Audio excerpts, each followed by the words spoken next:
When did you say, hey, I think I could make money doing this?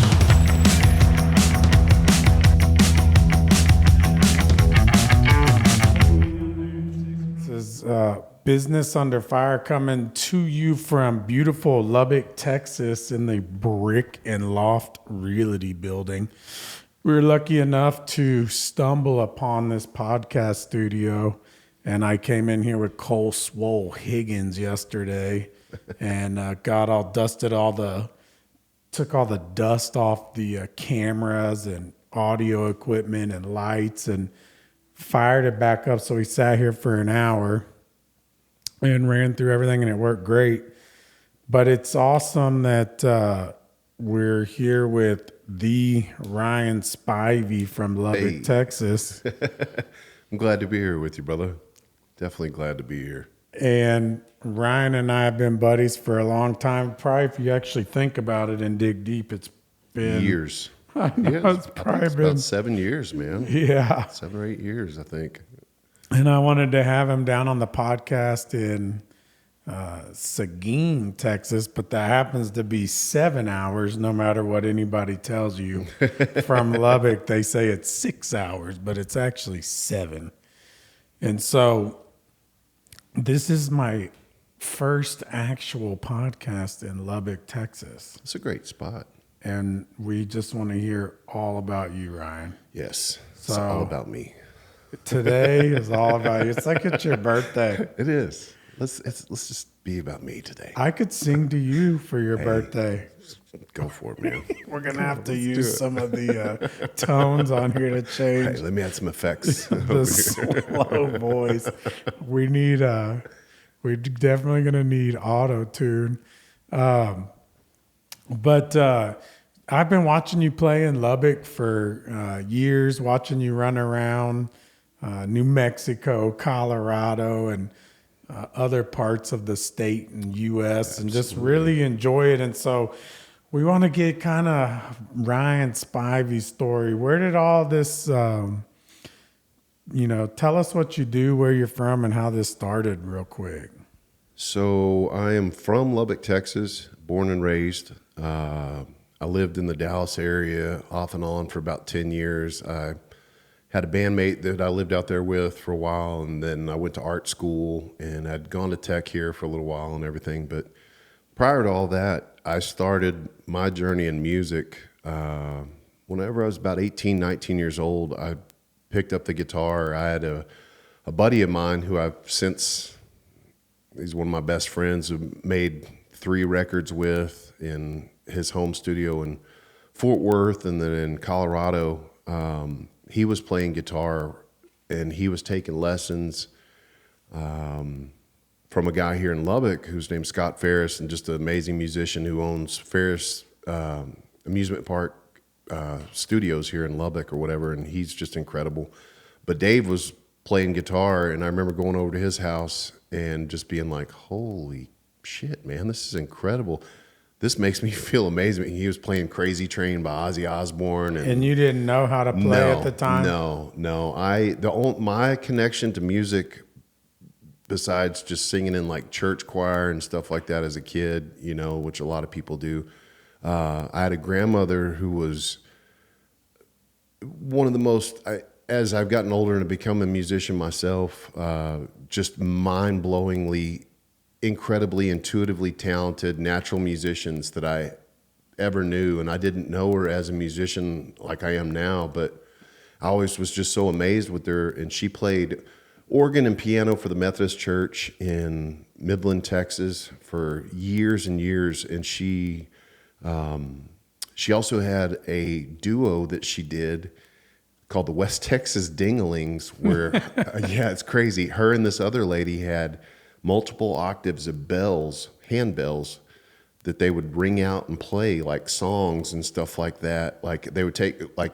each note would be rung out by either her or her partner, and then they had a lady that would play piano with them, and they toured, playing a bunch of old folks' homes and stuff like that, but in campgrounds and stuff like that. But they also did tours over in Europe and stuff like that, over in Amsterdam. I remember her bringing me back wooden clogs and stuff when I was a kid. And she was just such a brilliant, could sight read, which means like just actually looking at music and being able to play it without ever hearing it. Wow. And then she could play by ear incredibly. I mean, just awesome. And I've got a couple old videotapes of her, VHS tapes, that are just mind blowing, of her playing up in Colorado at this little campground and stuff with her partner. And then on the other side of that, my aunt, her daughter, was a folk musician in the 60s and 70s, and she still plays today and lives in Colorado. Wow. She has a little bluegrass type folk duo where she plays guitar and sings, and her partner plays mandolin, and they tour all over Colorado, and she's retired, and yeah, it's pretty wild. You got me thinking about ding-a-linging around the world. That'd be great t-shirts. Yeah. But I was always fascinated by music from them both, but I didn't know how to do it or how to get into it or anything like that, and you're just a kid and stuff like that. How would you suggest somebody get into playing a musical instrument? I think there's several routes in my mind. I mean, there's the parental route where your parents sign you up for piano lessons, or there's the band route, which kids get acclimated to it through high school or junior high, either through orchestra or band. And I feel like a lot of times it takes the kid having the itch and the want, because that's the biggest thing half the time in trying to get a child into something is them being interested in it. Yeah. Besides your own personal vested interest in them becoming whatever you want them to be, So I think that's a route a lot of people take, but I kind of got into it late, and it wasn't until high school, you start listening to music, experimenting, doing all sorts of crazy stuff, and music just really started opening my eyes in high school and blowing Were you me in away. band or anything? No, I'd never played any instruments or anything like that.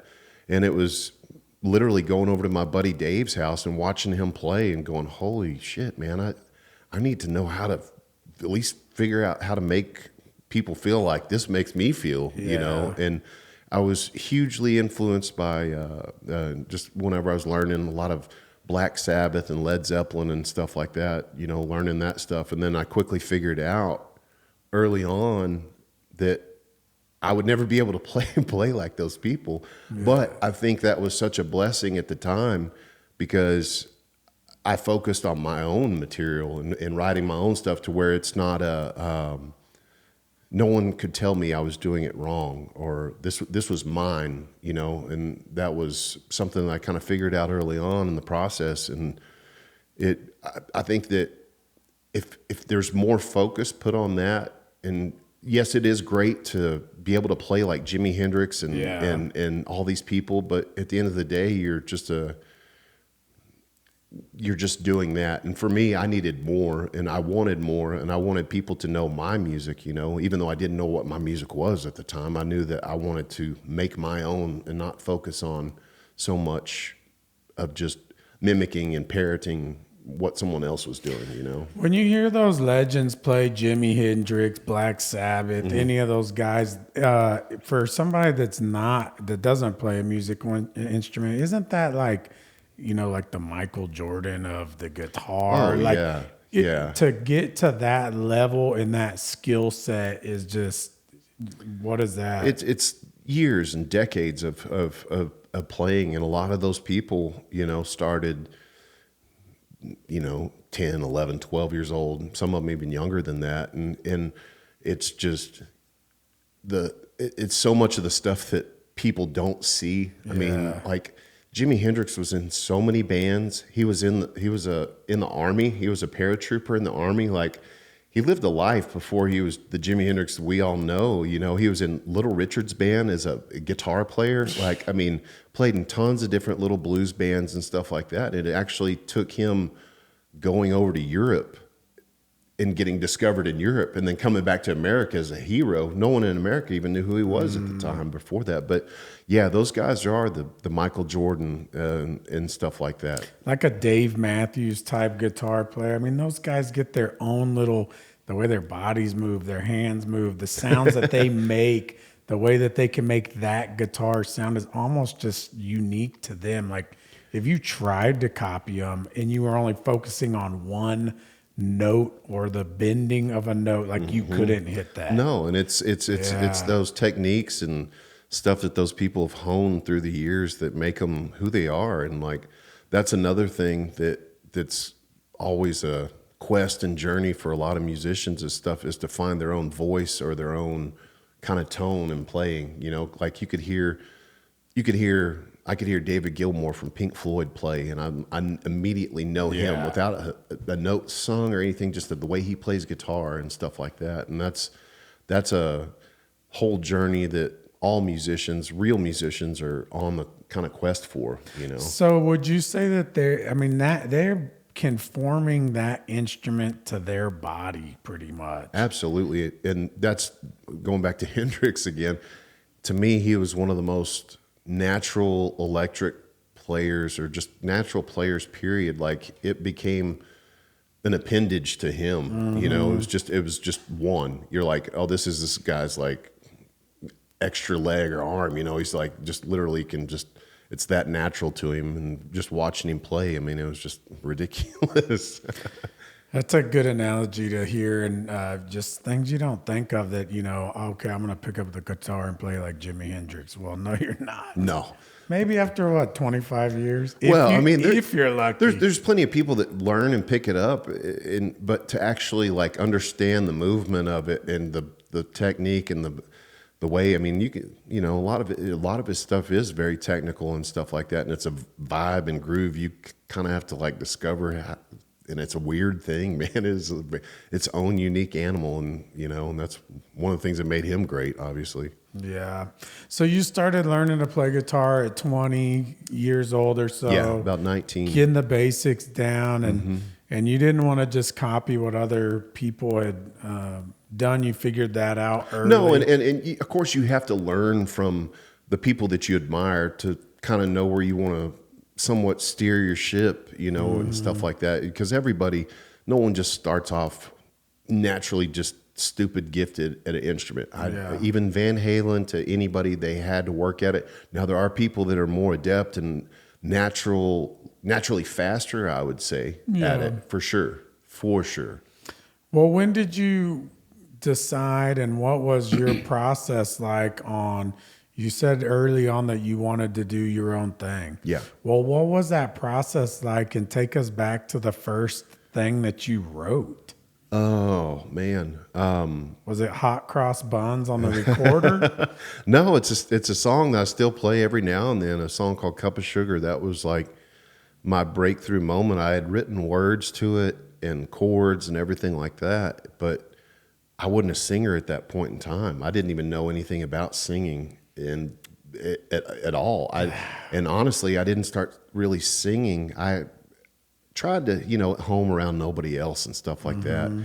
Whenever I was about 23, 24 years old, I started singing. And then it wasn't until I was 27, 28, whenever I first started playing live and stuff like that. But where did you get, when you wrote Cup of Sugar, what started happening? What were you thinking about? Were you cruising down the road in a van? Did you sit down and pull a piece of paper out? I think it was just one of those days, you're feeling kind of sad and melancholy, either about a relationship, and I honestly don't even remember what it was about at the time. I can remember the feeling of being sad, but the sense of like the turn in the song is, if it doesn't work out today, it'll make a better song tomorrow. And it's like, you don't have to settle for less type situation. You don't have to settle for this or that, even though that it's wrecked you and made you sad or whatever type situation. But I remember the words kind of coming pretty fast whenever I came up with the chords for it. And I was like, oh, this is a cool little pattern. Let me see if I can put some words to it. And it just came out, you know, and It was one of the very first songs I'd ever written. So you start coming up with the chords first and then put words with that? No. For me, it's always it's a ever evolving, changing thing, and that's what I love about it. Almost to the point to where I don't want to know too much about the process because I'm afraid of whatever magic's there or whatever is not going to be there if I understand like what's behind the curtain. But I literally will either do a voice memo. I'll be driving down the road, and a lot of times it happens when I'm driving. I'll be driving down the road and voice memo, say something into my phone, a line or something like that. Or I'll hear something that somebody says either at a bar or something, or somebody says something on TV, or sometimes I do come up with the chords first and then the words fall in place after that. So it's there's never a specific rhyme or reason to it. And then I've had projects that I've done with a buddy of mine where he's given me complete music, a fully recorded, done album, and he said, "Can you put words to this?" And that's a whole different thing altogether. And it turned out really cool and fun, and it was a different process. But for me, there's no formula to it, and I'm glad. But at the same time, that's what keeps music exciting and kind of ever elusively searching. That's interesting because when people ask me how to get a landscape project done or a patio done, I say, this might sound cliche, but there's really no order here. And I've got to walk around this property, and my best projects come out when I am working on the property and I'm there daily and I can think about these things as we go on, the routing that you're going to take walking. Well, and I can imagine with landscaping and stuff like that, you get into certain projects and you're like, oh, we've come across some old sprinkler line or some ancient plumbing or something that's messing up, or you're trying to do something. And I can imagine that, it's a very fluid situation. Yeah. Well, I think that's the only artistic ability I have is outside on putting together projects. So that's the only thing. Which is pretty incredible, man. Seeing all the different things you've done through the years. It's been interesting, from the bars to people's homes to all the coffee houses, all different projects that you've had. They all look phenomenal though, man. Like literally they all have such a unique vibe to them, and just well, that's the only artistic ability I got. Hey man, that's a damn good one. So thank you. So you figured out that you could write a song, and then when did you start going, you know what? I think I'm going to take this guitar and this black box, and I'm going to go, I'm going to start gigging. So what happened was I had been living in Dallas, and I moved back to Lubbock, and a guy that I knew, who was an old musician here in Lubbock and stuff like that, had some equipment and stuff, and I had songs that I wanted to work on and stuff like that. And I had I had aspirations, but I still didn't know how to do it live, or how I wanted to do it live or anything like that. But I had these songs, and he gave me a old Zoom drum machine that had tons of patterns and stuff like that in it. And what a drum machine is, for the listening audience, is it's a little electronic box basically that has beats, and you can make your own little sounds and stuff. And it had all sorts of drum machines from all through the years inside this little Zoom drum machine box. And I was like, okay. And I figured out how to write better songs with this little drum machine and stuff like that. And then I had recorded. He had loaned me some little old DAT machine, which is an old tape machine to record with, and I recorded 5 or 6 songs on it, and he ended up playing bass on 2 or 3 of the songs and stuff like that. And I played all the keyboards and sang and stuff like that, and blended it all together. Yeah, and he helped me mix it and stuff. And then I asked him, because he was an incredible musician, I said, is this something that you'd want to do live, man? And he was like, yeah, absolutely. So we rehearsed and played, together for several months. And then I think it was around October of that year of 2007, I'm almost positive it was 2007. He had a Halloween party at his house, and we kind of debuted Spivey as a duo and stuff like that. And we ended up playing together for 6.5 years and went all over the U.S. We had lasers and smoke machines, and he played keyboards and bass guitar and drum machines and congas, and was just an incredible multi-instrumentalist. I played electric guitar and keyboards and sang. More or less a lot of the stuff I still do now, but I do it by myself in a kind of a little bit more stripped away vibe and stuff like that. But yeah, and I learned so much from playing with him and going that route, and then it came to a point to where he was tired of traveling, tired of everything, tired of things not, I guess, being up to his standards or whatever. And he just was like, I'm out, man. He was done. And I was just kind of sitting there like, how do I do this by myself? I've been doing it with this guy for so long. I don't know how to do it by myself. So dig into that a little bit onto, life on the road and the challenges that you've had doing this as a musician.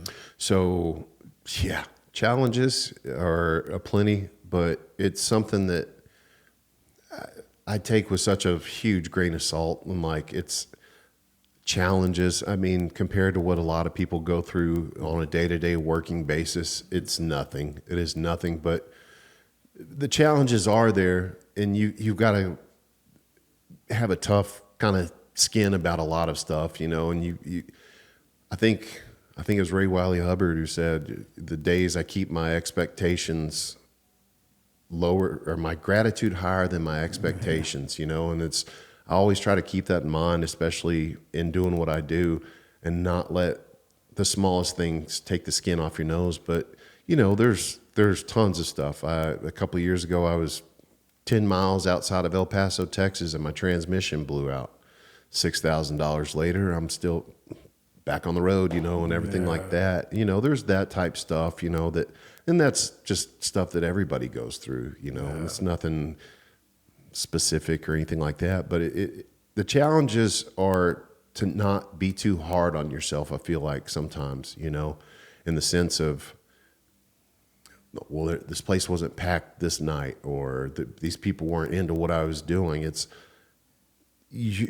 Sometimes you're not the sole focus of the show, for a lot of people. That's a good point, and I think that I've never heard that said. Well, and I feel like musicians, a lot of them think I'm the sole focus. Yeah. And they came there for the meal and the beer. Right. You're at best the soundtrack to them that night at best, and then it was my wife who told me years ago, because I used to, whenever my old bandmate and he had quit playing with me and stuff, and I was out on my own just playing acoustic. I wouldn't even use any drum machines, no keyboards or anything. I did that for several years just by myself. And I used to kind of take it hard on myself if no one applauded or wasn't into it, and you're playing a little small dive bar and stuff like that. And I'm like, these people don't care about what I'm doing. Damn, I thought it was really good. And she was like, she kind of broke it down to me. She said, not everybody's there to see you. And she goes, I don't want you to take this the wrong way, but not everybody's there to see you. And I was like, okay. And I was like, you're right. I was like, this guy's just trying to get laid.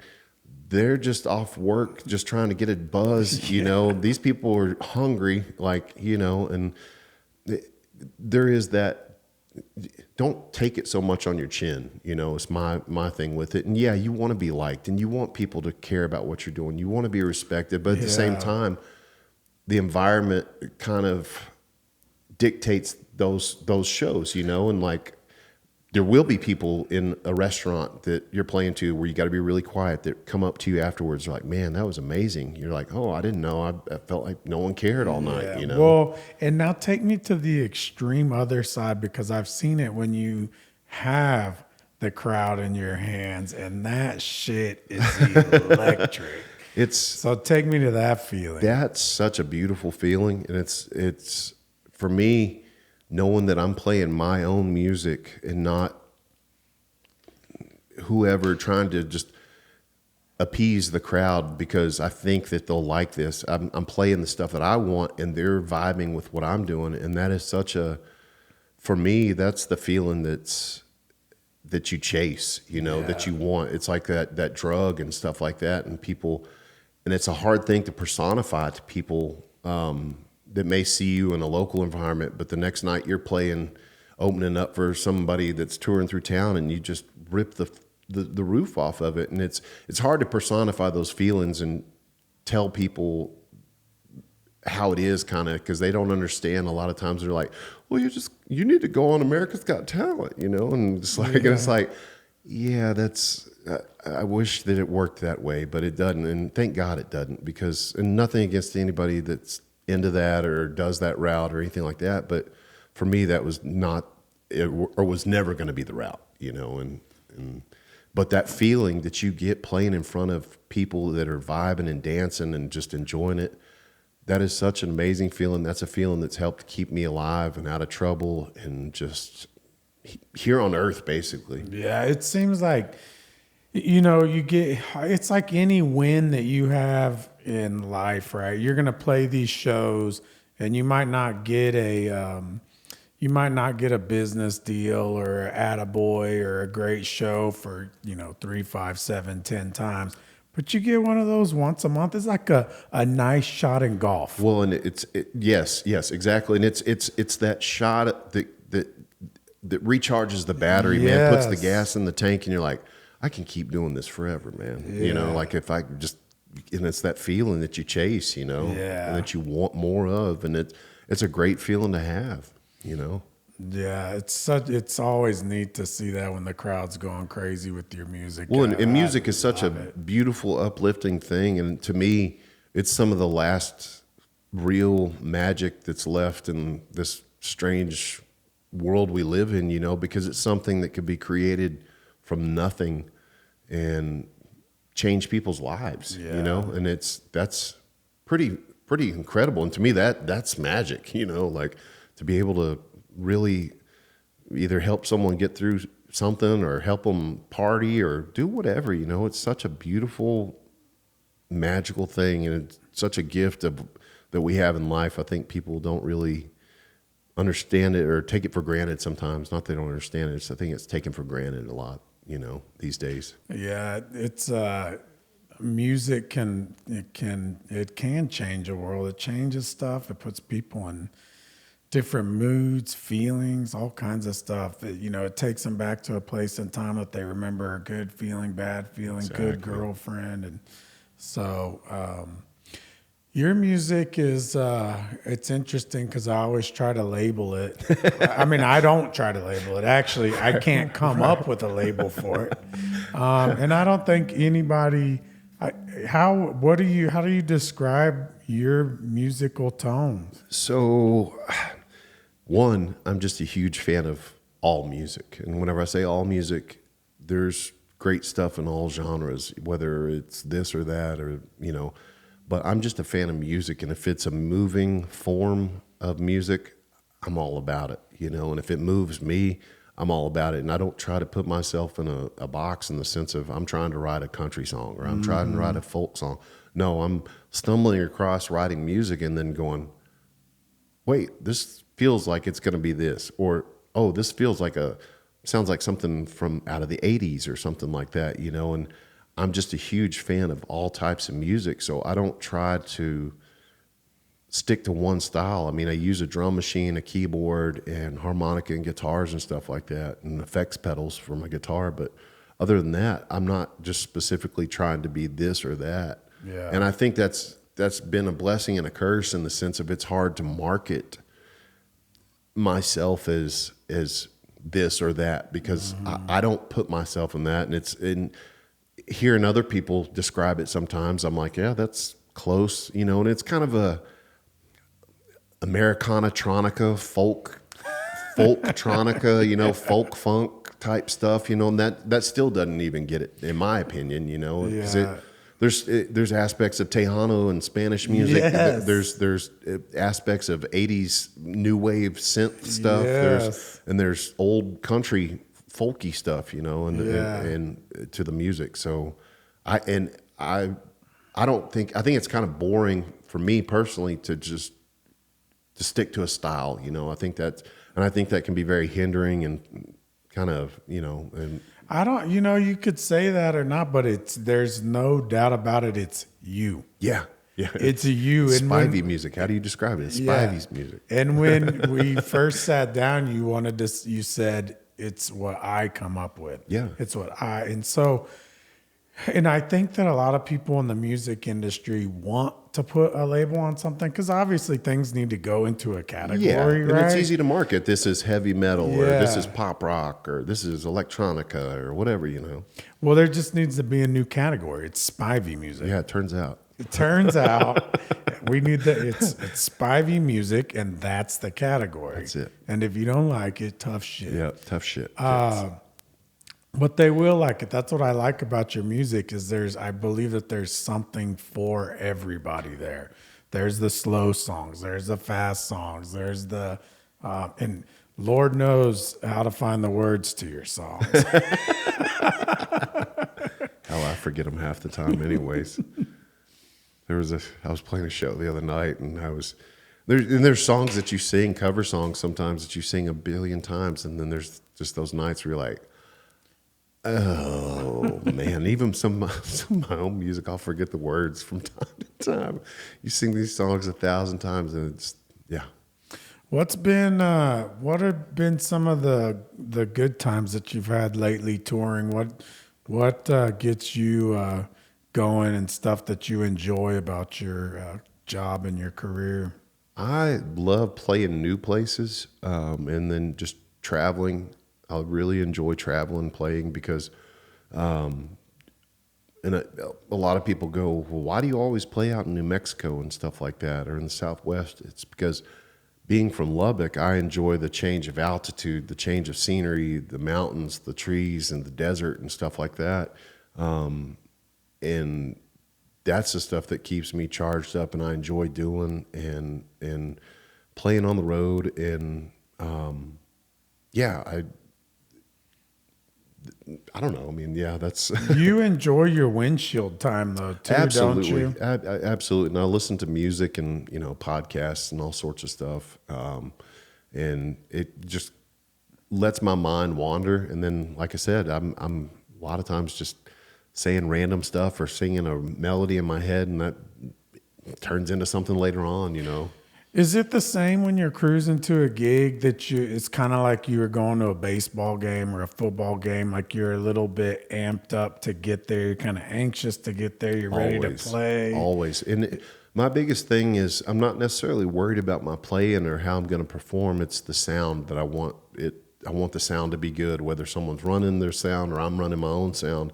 That's always like a big thing. I mean, and yes, I do get nervous and stuff like that and anxious and stuff like that. But yeah, I'm mainly focused on, I just want it to sound good. Like you can say you didn't like my set or whatever, but at least it sounded good. You'll never see all the sound was distorted, Right. and not right. Right. And that's something that, like the artist was distorted, right. The artist but not the was sound. slightly distorted. Oh, well, where are you playing right now, and where do you tour? A lot out in New Mexico, just like I said, because I love it out there, and it's just a different crowd and scene out there for me. And I feel like, not that Texas isn't open to what I do, but I think in New Mexico, people are a little bit more open crowd in the sense of to new stuff that they've never heard. I feel like it's and not everywhere, but most everywhere I played, it's been very embracing to me and the music I make and stuff like that. And that's why I keep continuing to go out to those places. And then on top of that, it's 10, 15 degrees cooler in a lot of those places. Are you getting a good following and some regulars that keep Yes. showing up at the places in Absolutely. New Mexico? Absolutely. I mean, I played a festival in Cloudcroft a few weeks ago, and it was really cool. Seeing people that had come up from Ruidoso to see me, or people that were in town from Lubbock, or that were in, the area and stuff like that, to come out to shows and see me at the festival, or see me at the breweries that I'm playing at and stuff like that. And yeah, it's cool to see like familiar faces, and especially for someone that does everything in this whole network of my music themselves, on your like own. it's hard to like step out of that whatever businessman musician thing and go, holy shit, those are the same people that came here 2 months ago that saw me here. Yeah. They loved what I did. They even brought friends this time. And I'm like, that's just the coolest thing to me. Just in like to step out of my own bullshit and go, man, thank you guys. Like that. And that means more to me than a lot of people will ever realize or understand, seeing a familiar face in a town that you're not from, Yeah. and just going, man, we loved your shit so much that we brought friends this time. And we traveled. Yeah, we And traveled. We got a and, hotel. yeah, we bought your music online. Just those things like that. It's still just mind blowing and cool to me still to this day. As much as long as I've been doing it, Yeah. I don't take those little things for granted at all. What's next on the horizon for old Spivey music? Man, there's a lot that I could do to improve on with the way I run my stuff, business-wise. I want to get some really good merch. I know it sounds corny and cheesy and stuff like that, but just being by myself, I'm such an insulated person and handling everything that's like the last thing on my mind. But at the end of the day, I'm leaving money on the table by not having that stuff out, and Some of the bands say the merch sells better than the they say that because there's 5 dudes in the band, and I'm just the one guy. So the merch, and like I said, I'm leaving a lot of money on the table. Do you not have any merch right now? I've got stickers and stickers. And there's a company in Lubbock, shout out to California Tees. Yeah, great company. Madison is easy to work with. You can put in small orders, carry, 25 shirts with it, because you're carrying a bunch of stuff already. And it's What's one more suitcase or box? One more damn box you got to wheel in there. But that is interesting. I've never noticed that you don't have any merch. Yeah, I mean, California Tees is conveniently located less than 1 mile from your wife's studio. it is. I'm guessing you've drove by there. I drive by there all the time. I love that little building. It's time to turn your turn signal on. Well, and then they've got these companies these days who do it's kind of a percentage deal where you host them through your website or your social media and stuff like that, and they handle shipping out and printing all your stuff, and you get your little cut or whatever, which that might be the route to go. When you walk in there, you open the door and say, "Do you know who I am?" Right. Do you recognize me? Do you know who I am? I'm a figurehead here in Lubbock, Texas. I don't know if you know that. If you don't, can you make some stickers that look just like me? Just a silhouette. Yeah. I have some silhouette pictures of when you came down to the ranch with all the lights during COVID. Oh, yeah. What a mess. But it was a good time. I mean, it awesome. Took us out of what was really going on. We had Spivey come down to the ranch when we pick prickly pears for the beer house prickly pear stuff. And, man, we had a good time. Absolutely. It's been fun. But yeah, there's tons of things that are on the horizon. I want to make a new record soon. I don't know if that's going to be October or later, just depending on how, because I'm a full-time musician, so there's no one paying for my vacation time making a record, Yeah. And all my records I've made in pretty unprecedented fashion in the sense of I'm bang out my records in 5 days. I don't spend any more time. I don't spend any more time than that on it, in the sense of I come in with the beat made, and the lyrics and a rhythm guitar, and that's it. And everything else is made up on the fly. Are you doing sound running everything, or do you have somebody telling you, hey, maybe change the pitch here? Or do No, this, it's all my buddy you? Dave, who was the guy who actually inspired me to pick up the guitar, who I made all my records with.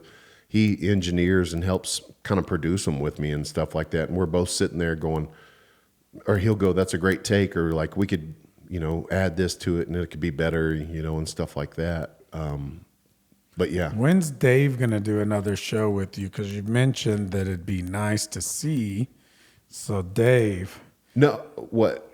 Is it Dave that you used to play with? No, or- no. Dave's the guy who inspired me to play guitar when I was 19. That was my buddy, and my old bandmate his name was Josh, and but he's long gone and long since out of the picture and stuff like that. So We might have to get Logan Logan to come on. I saw he's down in Port A right now. He's he's my special ed student. I don't know what we're gonna do with him, but he is musically talented. Yeah. And you're talking about people that can pick up an instrument and start playing it, and he can do it. Oh yeah, We went one day at 8 a.m. We were crossing Broadway. Logan was coming from Miguel's and I was going to Beer House. We met in the middle of Broadway. And I said, "What are you doing today?" He goes, "Well, I'm going to go buy a 4-post bed and a saxophone. Because every man needs a 4-post bed and a saxophone." I said, "Well, that sounds like some weird shit he would say. yeah." I said, "Well, I'm pretty bored. Where are we going?" He goes, "Let's hit up all the antique shops." So he didn't know how to play saxophone, and he picked that damn thing up. And Really? oh yeah, he's got the talent for music. I love talking music with him whenever I'm playing the bars and stuff like that, and he comes up to me. He's such a trip. I don't know what he's gonna do. They take the aux cord away from him. Yeah, I know. He does have the best playlist. Oh man, whenever I rolled up the Beer House, like I guess it was, a couple months back or whatever or something, and he was, I think it was some Steely Dan or something was on playing, and like one of the girls or somebody was like, cut it off, and they were like, "They took the aux cord from me, man." I was like, oh. Well, I have his playlist on my phone. Yeah. And he's everybody on the planet thinks they have the best playlist. Logan has the best playlist. He does. Yes. Yes. And it's you can listen to it without skipping, or you only have to skip a few times, and it's Right. great. So how has it been with all the people that you've met touring? You've probably met thousands of people. Absolutely, and most of them I would say are really great people. I try to make sure, and I've gotten, you learn a lot more as you go along the road, but to make sure everything's clear in either text or email, that it's clear, so there's no ambiguity about money being paid or anything like that at the end of the day. So there's no weird feelings if you didn't get paid this or that, and That's with the owners and managers. yeah, and stuff like that. You make that shit abundantly clear before you head out on the road and touch base with all these people and stuff. But yeah, I've met so many great people and learned so much cool stuff, and had the opportunity to open for some really amazing musicians. Pretty incredible that we were put on the bill, and I got to play on some of those bills with those people. Yeah. People that I admire and stuff like that. I want to go see you at a monster show one time and just see what happens. It'll be nuts. Well, going back to, this was years ago, Hart Alexakis, the lead singer of the 90s band Everclear, had several big hits, in the 90s and everything. But I opened up for him in Lubbock, and I did my thing, and the place was sold out to about 300 people and stuff, little club in the depot.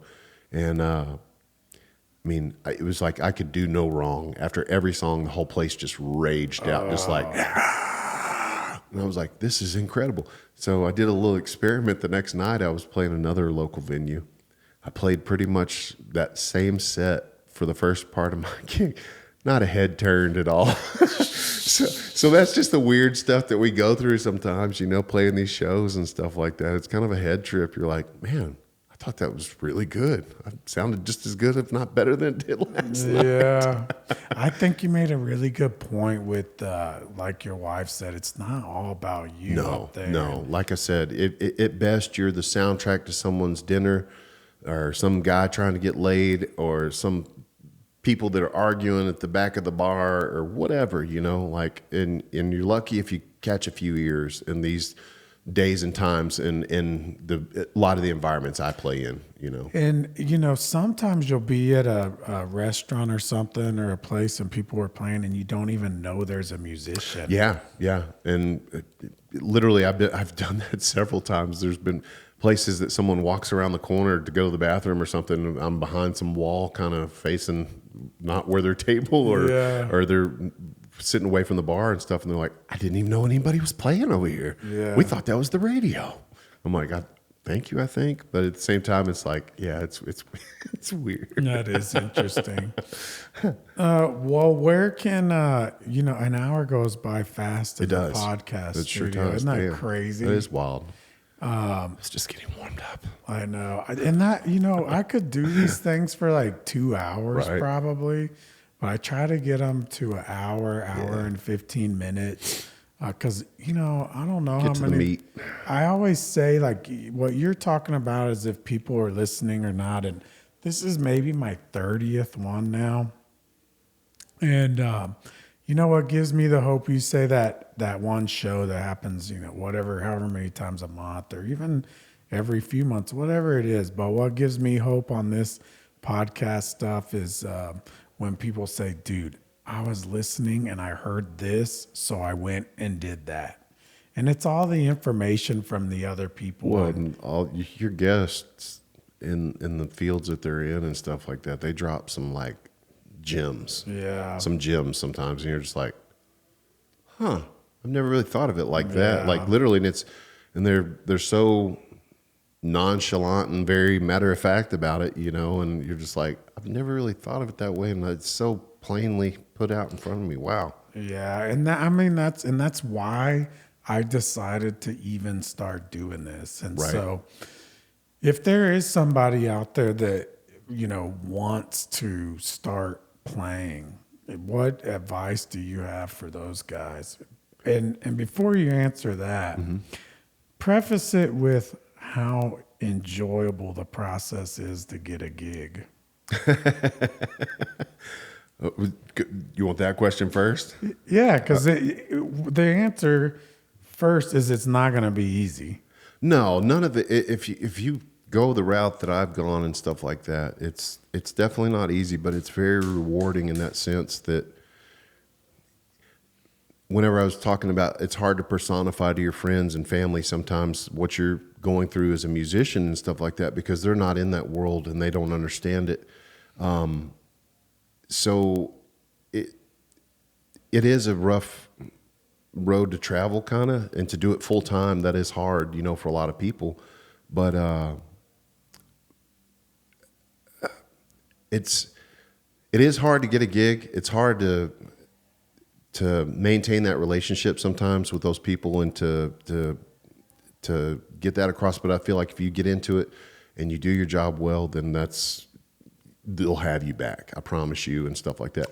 But the whole process of it altogether, wanting to get into it, one, I think you got to have your shit together, in the sense of you got to have at least some really good originals and then covers that you can play for, 2 to 3 hours, because that's what most places are wanting you to play. This is not like some 30, 45-minute opening slot where you're playing a show and stuff like that. And then, to me, the biggest thing, you've got to be a good listener. And in my opinion, you've got to listen to all types of music and stuff like that to know where you should steer your ship, and then to know how to steer your ship, and then also to know where the ship came from before you know, and understanding a little bit about music history, in the sense of, and I'm not saying, classical music or anything like that, but just understanding where it's come from, where it's gone, and where it could go for you, or and people in general and stuff like that. Those are some of the biggest tips that I could give to someone. And then you've got to have an ego in a certain sense of you can't give a shit. And that's taken me a long time to understand and figure out. But whenever you do figure that out, it's such a beautiful and freeing thing to know that, yes, you do want to be liked. Yes, you do want to be appreciated. Yes, you do want listeners to like what you're doing and stuff like that. But if that's what you're just solely concerned about, no one else is ever going to enjoy what you're doing. If you're just trying to be the appeaser the whole time, you've got to get lost in what you're doing. That's a big thing too. You have to get lost in what you're doing, and for people to see the joy in what you're getting lost in, for them to get lost in it too. Yeah, that's good. Yeah. And those are some just minor tips for, but major at the same time for people wanting to get into playing music full time. Those are things that I would focus on, Yeah, and even before that, it's reaching out to the bars, the managers, go by, shake hands. And email's not going to get you anywhere. And we get hundreds of them at the bars. Hey, I want to play. Hey, I want to play. You've got to get out there. If you show up and go shake hands 2 or 3 times, you'll get a gig. But the constant bombardment on email and stuff is just, man, it comes from everywhere. And I understand too, if it's people from out of town that are doing that, because I have to do that myself to get gigs. A lot of times you're sending emails and to a place that's never seen you, never heard you, could give a shit where you're from or what you're doing, or that you're routing a tour right now. They could give a shit. All they want to know is, are you going to keep asses in the seat, not drive people out? Is this music going to be okay for our bar, type situation? But I think a lot of younger musicians fall into that trap. And I've talked with a bunch of them and stuff like that. And they're like, how do you get out there? How do you do this? And I'm like, you don't take no for an answer, first of all. Yeah. And either you call and talk to somebody, you go shake their hand. If you're in town in the place you're playing, go shake those people's hand that you're wanting to get the gig at that place. Don't just be a lazy ass and just not go by there and talk to them in certain places. Because there's times where I'm on the road and I'll go holler at a place that I've never been to, but I want to get into and stuff like that. And it's much better to have a face and a hand to shake than some random email that you're just a faceless thousands of, in the inbox. That's true. My final questions are, what does your definition of success look like? This right now. Don't say being on my podcast. Somebody said that. Okay. This is the pinnacle of my life, actually. Oh, I'm glad I could be a part of it. I think, and to me, this is success, because I look at a lot of people that are even in bands sometimes that travel and have thousands of likes and thousands of followers, sometimes hundreds of thousands of followers and stuff. But I know that some of those guys are not living worth a shit, sometimes. I'm not saying I'm living high on the hog and a castle and doing what I'm doing and stuff like that by any means. But you ask me, my definition of success is what I am doing currently.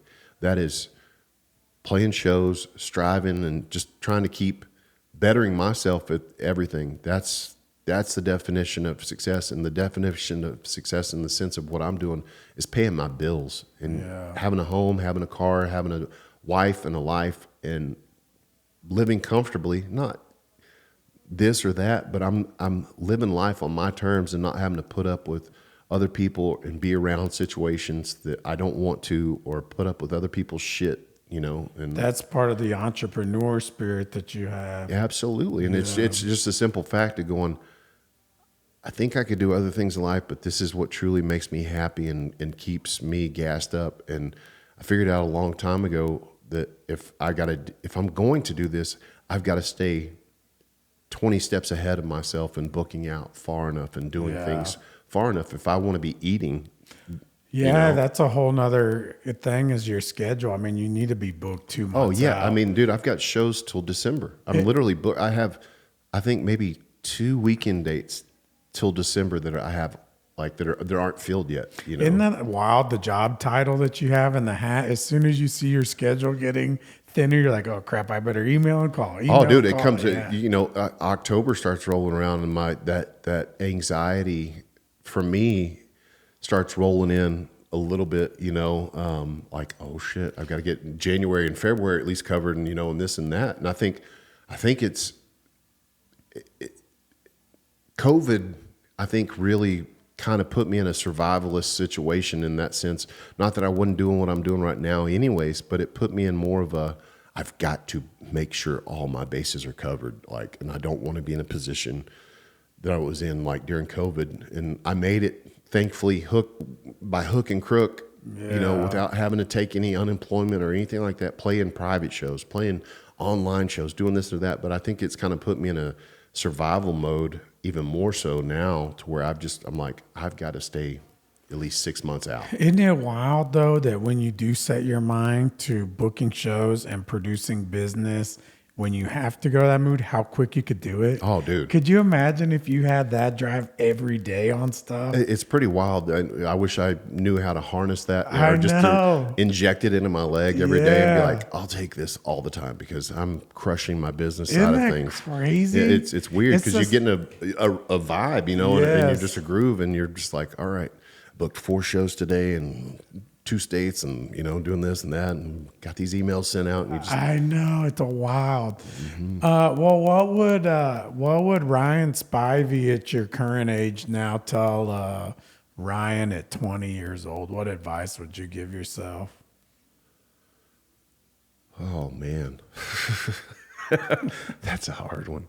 I would say, just keep doing what you're doing, kid. It's all gonna be all right. Just keep doing what you're doing. That's the only thing.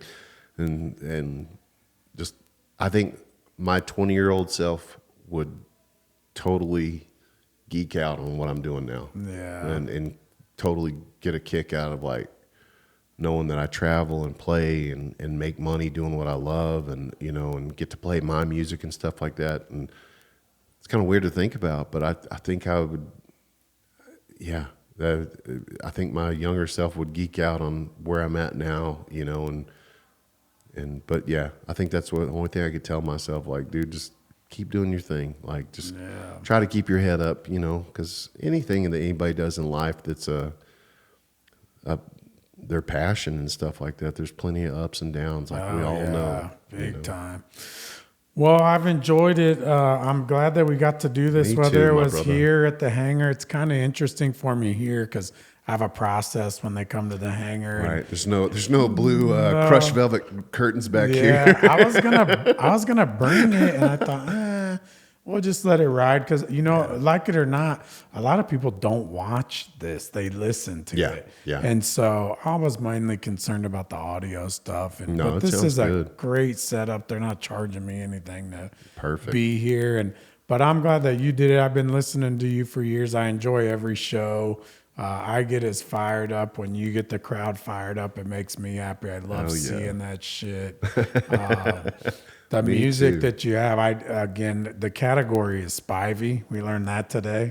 Yeah. Because you hear it out of your mouth, and you start going at a loss for words. That it's it's Spivey. It's literally like whenever Yeah. places I'll play at, they're like, some people called today asking who's playing tonight. Spivey. And they're like, what kind of music is it? And Spivey. that's literally what from the waitresses, the hostesses, they're like, you'll just have to check it out. Yeah. It's Spivey's music. Yeah.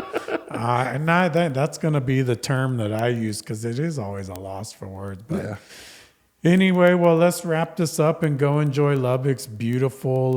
Well, before that, where can people find you?